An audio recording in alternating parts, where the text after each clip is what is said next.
Everyone, welcome to my channel. आज हम 9 सितंबर के करंट अफेयर्स डिस्कस करेंगे। ओके, इसकी पीडीएफ के लिए आप लोग डिस्क्रिप्शन में वो दे रखा है, लिंक दे रखा है साइट का, तो आप वहाँ पर विजिट करके उसको आराम से डाउनलोड कर सकते हो पीडीएफ को। ठीक है, तो चलिए शुरुआत करते हैं। फर्स्ट टॉपिक है हमारा, अंतर्राष्ट्रीय साक्षरता दिवस कब मनाया जाता है? तो यह मनाया जाता है 8 सितंबर को। ठीक है, इंटरनेशनल लिटरेसी डे। तो इसकी जो थीम है 2020 की, वो है कोविड-19 संकट और उससे परे साक्षरता, शिक्षण एवं सीखना। ठीक है, या फिर अगर मैं इसे इंग्लिश में बोलूँ तो literacy teaching and learning in the covid crisis and beyond. ठीक है, ये इसकी थीम है। अंतर्राष्ट्रीय साक्षरता दिवस की घोषणा पहली बार हुई थी 1966 में, और किसने की थी? यूनेस्को ने, यानी कि United Nation Educational, Scientific and Cultural Organization, इसने इसकी घोषणा की थी। यूनेस्को की अगर बात करूं तो इसकी स्थापना 16 नवंबर 1945 में हुई थी, और इसका जो मुख्यालय है वो पेरिस में है। ठीक है, लेकिन यहाँ मेन मुद्दा साक्षरता का है, और इससे क्वेश्चन भी बनते हैं, सेंसस से काफ़ी सारे क्वेश्चंस आते हैं, तो उस पर थोड़ा सा डिस्कस कर लेते हैं कि 2-3 पॉइंट में इम्पॉर्टेंट है वो बता देती हूँ, पूरे तो नहीं बताऊँगी। ठीक है, तो अगर इंडिया की साक्षरता के बारे में बात करें तो 2011 की जो जनगणना है उसके अकॉर्डिंग ही सारे आंकड़े माने जाएंगे। अगर एग्जाम में भी पूछा जाएगा तो वही करेक्ट आंसर होगा आपका।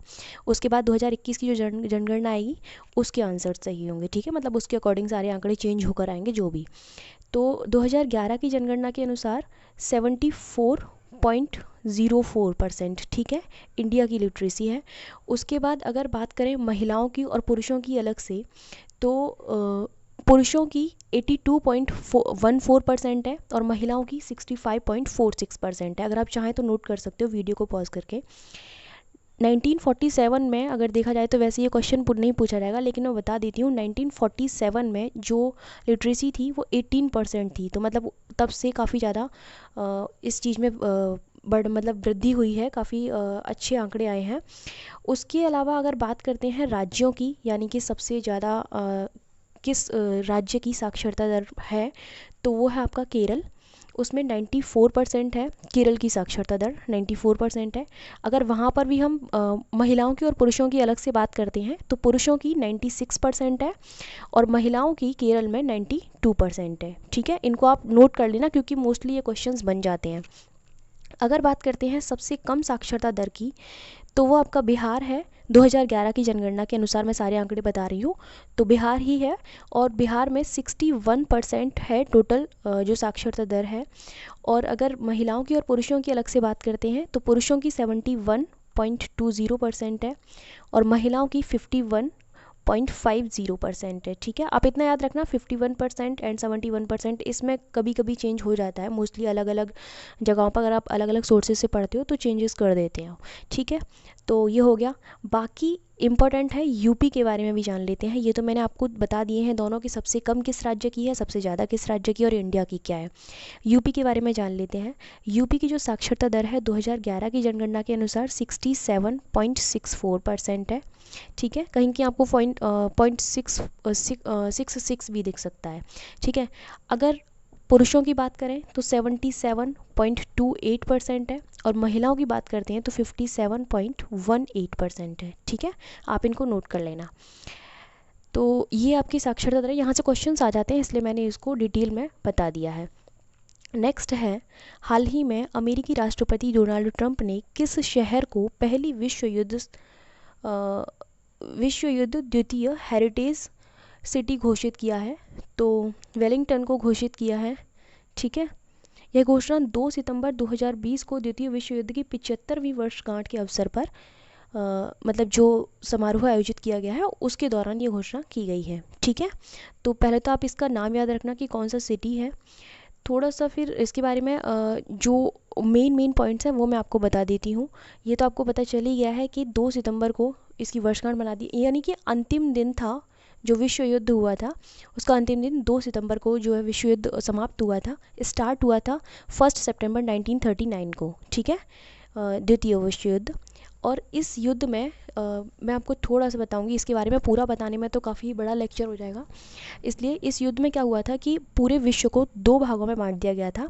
पहला भाग था मित्र राष्ट्र और दूसरा भाग था आपका धुरी राष्ट्र। ठीक है, तो जो मित्र राष्ट्र थे उसमें फ्रांस, अमेरिका, सोवियत संघ, इंग्लैंड, ये सारे कंट्रीज़ थे। और जो धुरी राष्ट्र थे उसमें आपका जापान, जर्मनी, इटली, ये कंट्री थे, लेकिन और भी कंट्री थे जो इनका साथ दे रही थी। ठीक है, उनको धुरी राष्ट्र का नाम दिया गया था और मित्र राष्ट्र ये थे।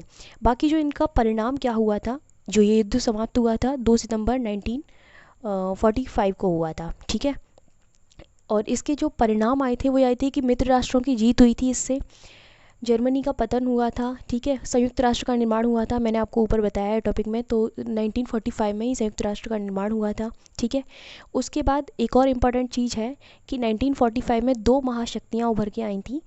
पहली थी सोवियत संघ और दूसरी संयुक्त राज्य अमेरिका। ठीक है, इनका उत्थान हुआ था। तो ये आप नोट कर लेना, इंपॉर्टेंट चीज़ें, इंपॉर्टेंट फैक्ट हैं, कई बार पूछ लिए जाते हैं एग्जाम में।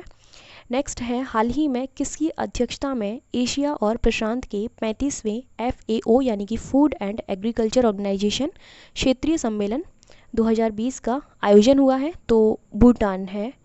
ठीक है, भूटान के नेतृत्व में हुआ है ये। ये जो सत्र था, यानी कि कौन सा समिट था ये, तो 35वां सत्र था ये। ठीक है, कोविड-19 की वजह से वर्चुअली सारे ही समिट वर्चुअली हो रहे हैं। यह सम्मेलन मेजबान देश भी भूटान ही है, भूटान ने इसकी अध्यक्षता की है।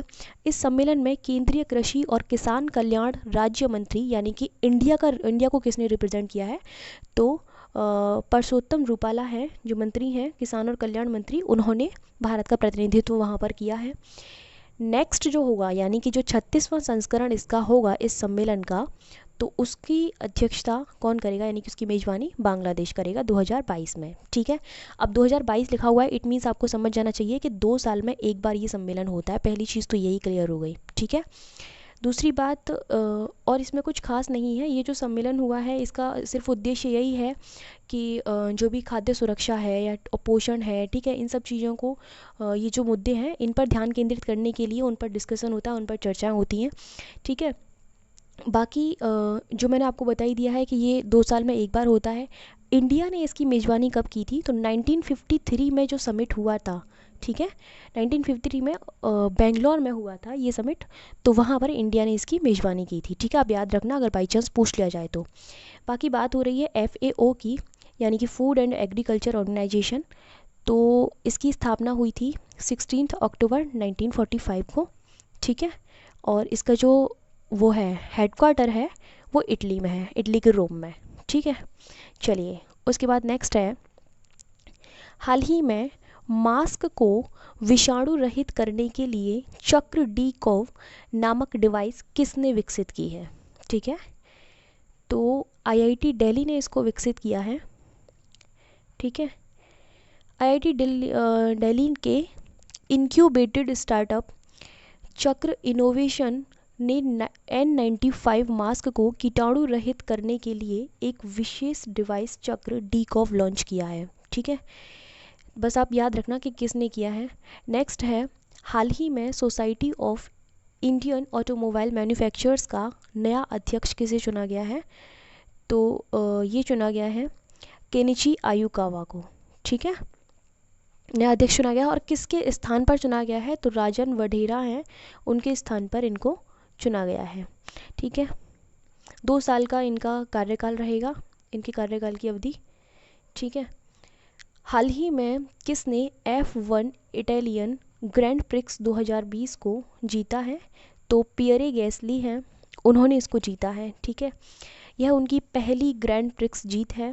इस रेस में कार्लोस सेंज जूनियर व दूसरे स्थान पर मतलब कार्लोस सेंज जूनियर जो है वो दूसरे स्थान पर आए हैं और लॉन्स स्ट्रोक जो है वो 3rd पोजीशन पर आए हैं। ठीक है, तो नाम याद रखना इनका, और कहाँ पर है, क्या कौन सा पुरस्कार इन्होंने जीता है ये भी याद रखना। नेक्स्ट है, हाल ही में क्रिकेटर इयान बेल ने संन्यास लिया है, वह किस देश से संबंधित हैं, तो इंग्लैंड से संबंधित हैं वो। ठीक है, उन्होंने संन्यास की घोषणा की है।